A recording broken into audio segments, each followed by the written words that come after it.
अगर एकजुट होने के बावजूद भी अगर आप नरेंद्र मोदी को प्रधानमंत्री से बनने से नहीं रोक पाया अगर विपक्ष, तो देश की राजनीति में दिशा और दशा क्या होगी? देश की राजनीति और देश की राजनीति अगर आप विपक्ष फेल हुए, हम अगर रोकने में कामयाब नहीं हुए तो इसका खामियाजा देश की जनता को भुगतना पड़ेगा।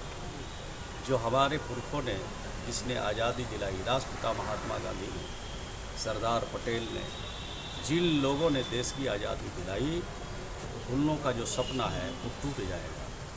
उनका सोच और सपना था कि अंतिम कतार में जो बैठा हुआ व्यक्ति है, अंतिम श्रेणी में जो बैठा हुआ व्यक्ति है, उन तक सरकार की सारी सुविधा पहुंचाना, उनको मुख्य धारा में लाना, उनको बराबरी के हक दिलाना, ये सारा जो काम आज़ादी के इतने दिनों बाद नहीं हुआ है, वो उनके सपने रखे के रखे रहे। तो क्या हालात होगी देश की? सर, देश की हालात बहुत ख़राब होने वाली है। अगर इस चुनाव में भारतीय जनता पार्टी का सफाया नहीं हुआ तो लोकतंत्र भी खतरे में है, और जब लोकतंत्र खतरे में है तो आने वाले दिनों में चुनाव भी इस देश में नहीं होंगे। इसलिए हम लोग ज़्यादा चिंता में हैं और लोगों को इस बात की जानकारी दे रहे हैं कि सारे लोग एकजुट होइए और भाजपा को हटाइए, भाजपा मुक्त भारत बनाइए। इसी काम में हम लोग अभी लगे। अगर सर लालू प्रसाद यादव और उनके परिवार पर जिस तरह से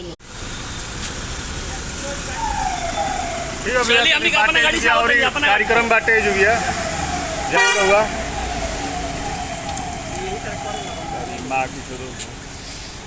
अगर सर लालू प्रसाद यादव और उनके परिवार पर जिस तरह से मुकदमे दर्ज हुए हैं, सर अगर विपक्ष की सरकार बनती है तो क्या ये जो मुकदमे लालू प्रसाद और उनके परिवार पर जो मुकदमे हुए हैं वो मुकदमे वापस होंगे क्या अगर सरकार बदलती है? तो देखिए, देश से कानून से चलता है, संविधान से चलता है, और जो संविधान इजाज़त देगी, जो कानून इजाज़त देगी, वही काम होगा। अभी तक तो आप हम लोग भाजपा वाले नहीं हैं कि कल तक कह रहे थे ये जो पवार है महाराष्ट्र वाले, पवार को कल कह रहे थे कि इतने बड़े घोटालेबाज हैं, और उनके पार्टी में चले गए तो सारा पाप धुल गया कि ये कौन सा वॉशिंग मशीन है भारतीय जनता पार्टी के पास और दिल्ली के सरकार के पास कि भ्रष्टाचारी जाता है और 1 मिनट में वॉशिंग मशीन में नीट एंड क्लीन निकल जाता है।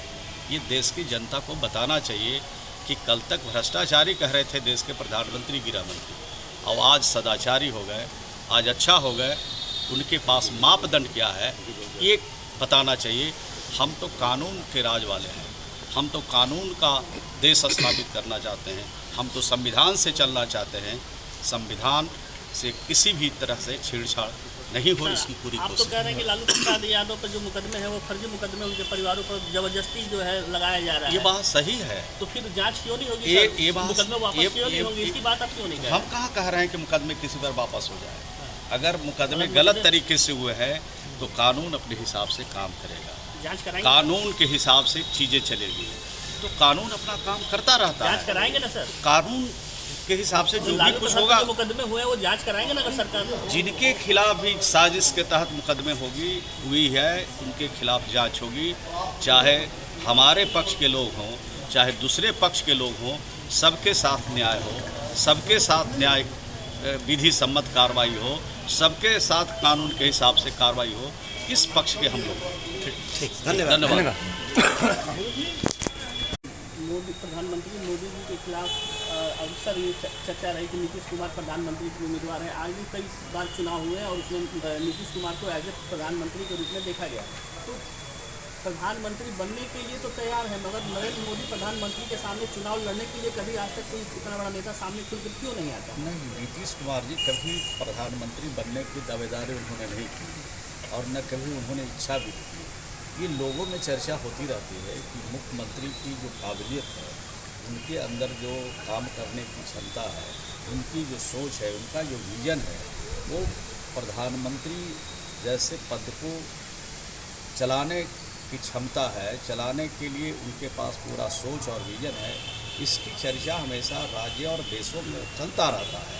ये चर्चा चलती रहती है, लेकिन उनकी कोई अपनी मैंने उनका कोई सोच नहीं है और कोई ये नहीं चाहते हैं कि हम प्रधानमंत्री बन जाए।